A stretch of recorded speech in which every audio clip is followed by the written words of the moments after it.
কুমোর পাড়ার গরুর গাড়ি বোঝাই করা কলসি হাঁড়ি, গাড়ি চালায় বংশী বদন, সঙ্গে যে যায় ভাগ্নে মদন। এই ছড়াটির সঙ্গে আপনারা সকলেই কম বেশি পরিচিত। কবিগুরুর লেখা সহজ পাঠের যে দ্বিতীয় ভাগ, সেখানে হাট এই ছড়াটি রয়েছে। এখন দেখুন, এই ছড়াটিকে আমরা যখন উপস্থাপন করছি তখন একটু একটু করে কেমন এই ছড়াটি বদলে যাচ্ছে।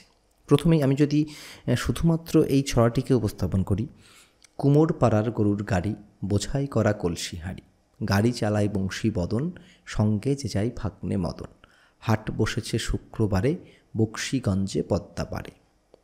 ভালো লাগলো শুনতে।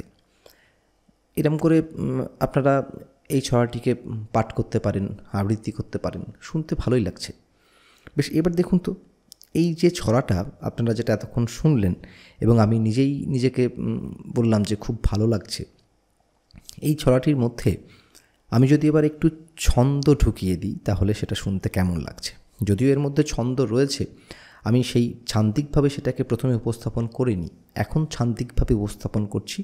যেটা শুনতে আপনাদের কেমন লাগছে সেটা কিন্তু কমেন্ট বক্সে কমেন্ট করে জানাবেন। কুমোর পাড়ার গরুর গাড়ি বোঝাই করা কলসি হাঁড়ি, গাড়ি চালায় বংশী বদন, সঙ্গে যে যায় ভাগ্নে মদন, হাট বসেছে শুক্রবারে, বক্সিগঞ্জে পদ্মা পারে।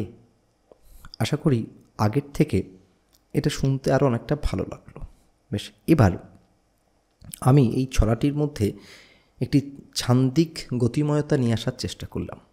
এবার ছন্দের সঙ্গে আমি যদি এই ছড়াটির মধ্যেই একটু সুর ঢুকিয়ে দেওয়ার চেষ্টা করি তাহলে কেমন লাগবে দেখুন। যদিও আমি গান টান জানি না, তবুও জাস্ট বোঝানোর জন্য বলছি বেশ। এবার দেখুন তাহলে এই হাট ছড়া, যার মধ্যে সুর আছে এবং যার মধ্যে আমি ছন্দ আনছি, দিয়ে ব্যাপারটাকে আপনাদের সামনে উপস্থাপন করছি। আপনাদের কেমন লাগলো সেটা বলবেন। কুমোর পাড়ার গরুর গাড়ি বোঝাই করা কলসি হাঁড়ি, গাড়ি চালায় বংশী বদন, সঙ্গে যে যায় ভাগ্নে মদন, হাট বসেছে শুক্রবারে, বক্সিগঞ্জে পদ্মা পারে। আশা করি আগের থেকে ভালো লাগলো। তাহলে প্রথমে আমি একরকম করে উপস্থাপন করলাম, তারপর একরকম করে করলাম, তারপর একরকম করে করলাম। এইবার দেখুন, এই উপস্থাপনটাকে আমি আরেক রকম করে করার চেষ্টা করছি, যেখানে আমি এর সঙ্গে একটু ফেসিয়াল এক্সপ্রেশন এবং বডি জেস্চারকে যুক্ত করে দেওয়ার চেষ্টা করছি। দিয়ে এটা ফাইনালি শুনতে আপনাদের কেমন লাগছে সেটা একটু বলবেন। কুমোর পাড়ার গরুর গাড়ি বোঝাই করা কলসি হাঁড়ি, গাড়ি চালায় বংশী বদন, সঙ্গে যে যায় ভাগ্নে মদন, হাট বসেছে শুক্রবারে, বক্সিগঞ্জে পদ্মা পারে। দেখুন, প্রথমে যে উপস্থাপন করেছিলাম, তারপর যেটা করলাম, তারপর যেটা করলাম এবং ফাইনালি এটা যেটা করলাম, এই চারটের মধ্যে আমার মনে হয় শেষ পর্যন্ত এটাই ভালো লাগলো যখন এই ছড়াটিকে আমি একটু সুর, একটু ছন্দ, একটু ফেসিয়াল এক্সপ্রেশন, একটু বডি জেস্চার করে করলাম। আশা করি এটাই সব থেকে শুনতে ভালো লাগলো। আবার এই ছড়াটিকেই আমরা এই রকম করে উপস্থাপন করতে পারি। কুমোর পাড়ার গরুর গাড়ি বোঝাই করা কলসি হাঁড়ি, গাড়ি চালায় বংশী বদন, সঙ্গে যে যায় ভাগ্নে মদন, হাট বসেছে শুক্রবারে, বক্সিগঞ্জে পদ্মা পারে। কখনো এরম করেও ব্যবহার করতে পারি। আবার এর সঙ্গে জাস্ট একটি করে তালিও অ্যাড করে দিতে পারি, যাদের তাল সম্বন্ধে ধারণা রয়েছে। তাহলে দেখুন, আমরা ক্রমাগত যত এইগুলোকে ব্যবহার করব তত এর গ্রহণযোগ্যতাটা আরও অনেক অনেক অনেক বেড়ে যাবে। যেমন কুমোর পাড়ার গরুর গাড়ি বোঝাই করা কলসি হাঁড়ি, গাড়ি চালায় বংশী বদন, সঙ্গে যে যায় ভাগ্নে মদন, হাট বসেছে শুক্রবারে, বক্সিগঞ্জে পদ্মা পারে। ওই একই ছড়া, তার সঙ্গে একই সুর, তার সঙ্গে যখন একটি করে তালি যোগ করে দিলাম, দেখুন সেটা আরও অনেক অনেক অনেক বেশি গ্রহণযোগ্য হয়ে উঠল। তাহলে দেখুন, আমরা সকলে পরিণত মস্তিষ্কের মানুষ। আমাদের এই মনে যদি এই ছন্দ, সুর, এই ফেসিয়াল এক্সপ্রেশন, এই বডি জেস্চারগুলো এতটা প্রভাব ফেলতে পারে। আমাদের প্রথমকার যে ছড়াটি, কুমোর পাড়ার গরুর গাড়ি, বোঝাই করা কলসি হাঁড়ি, গাড়ি চালায় বংশী বদন, সঙ্গে যে যায় ভাগ্নে মদন, এই যে স্টাইলটা ছিল, সেখান থেকে আমি যখন পরিবর্তন করে এখানে নিয়ে এলাম যে কুমোর পাড়ার গরুর গাড়ি, বোঝাই করা কলসি হাঁড়ি, গাড়ি চালায় বংশী বদন, সঙ্গে যে যায় ভাগ্নে মদন। দেখুন, আপনাদেরই শুনতে, আপনাদেরই দেখতে অনেকটা ভালো লাগছে।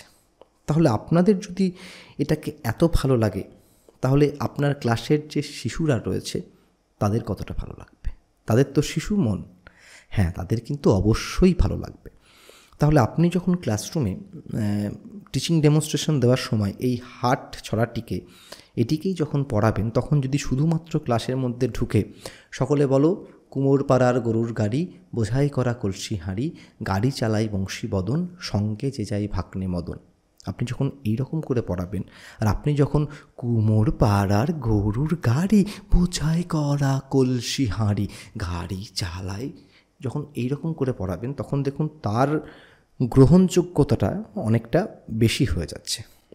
এখন আজকে আমার এই ক্লাসের আলোচনা ছিল সেটাই, হাট কবিতাটা নয়, এটা জাস্ট একটা উদাহরণ যে আমরা যা কিছু পড়াচ্ছি তার মধ্যে যদি একটু সুর ঢুকিয়ে দিতে পারি, যদি একটু ছন্দ ঢুকিয়ে দিতে পারি, যদি একটু ফেসিয়াল এক্সপ্রেশন ঢুকিয়ে দিতে পারি, যদি একটু বডি জেস্চার ঢুকিয়ে দিতে পারি, তাহলে কিন্তু তার গ্রহণযোগ্যতাটা কিন্তু অনেকটা বেশি হয়ে যায়। এবার তার গ্রহণযোগ্যতা যদি বেশি হয়ে যায়, তাহলে আপনার গ্রহণযোগ্যতাও কিন্তু অনেকটা বেশি হয়ে যাবে। কাজেই আমরা যখন টিচিং ডেমনস্ট্রেশন দেব, তখন বিষয়টা কিন্তু এমন নয় যে শুধুমাত্র আমাদেরকে দাঁড়িয়ে দাঁড়িয়ে একটি নির্দিষ্ট বিষয়কে নিয়ে পড়িয়ে যেতে হবে। এর সঙ্গে মাথায় রাখতে হবে যে আমাদের মনোরঞ্জন করতে হবে, আমাদের এমন কিছু করতে হবে যাতে সেই অ্যাক্টিভিটিগুলো শিশু মনের মধ্যে প্রভাব ফেলতে পারে। এখন আপনি যখন টিচিং ডেমনস্ট্রেশন দিচ্ছেন, তখন সেখানে কোনো শিশু নেই, সেখানে ইন্টারভিউয়ার রয়েছেন। তাহলে এমন কিছু অ্যাক্টিভিটি যেটা আমি করছি বলে আপনার দেখতে ভালো লাগছে, যে প্রথমে আমি যখন কুমোর পাড়ার গরুর গাড়ি, বোঝাই করা কলসি হাঁড়ি, এইরকম করে এটাকে উপস্থাপন করছিলাম, তখন আপনার যেমন লাগছিল, তার থেকে আমি যখন নেচে নেচে হেসে হেসে দেখিয়ে দেখিয়ে একদম ছান্দিক গতিময়তা দিয়ে যখন সুর দিয়ে এটাকে উপস্থাপন করলাম, তখন আপনার শুনতে আরও অনেক বেশি ভালো লাগলো।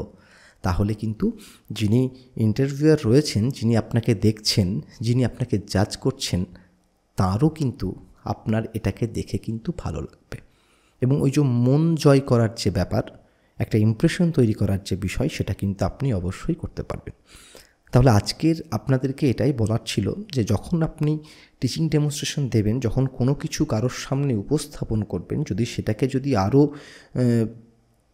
আনন্দময় করে উপস্থাপন করা যায়, তার মধ্যে যদি ফেসিয়াল এক্সপ্রেশন জুড়ে দেওয়া যায়, তার মধ্যে যদি বডি জেস্চার জুড়ে দেওয়া যায়, তাহলে তার গ্রহণযোগ্যতা আরও অনেকটা বেড়ে যায়। তাই আজ থেকে আমরা যখন টিচিং ডেমনস্ট্রেশন প্র্যাকটিস করব, তখন কিন্তু এই বিষয়গুলো মাথায় রাখব যে যা কিছু উপস্থাপন করছি সেটাকে একটু শিশুদের মতো করে উপস্থাপন করার চেষ্টা করব।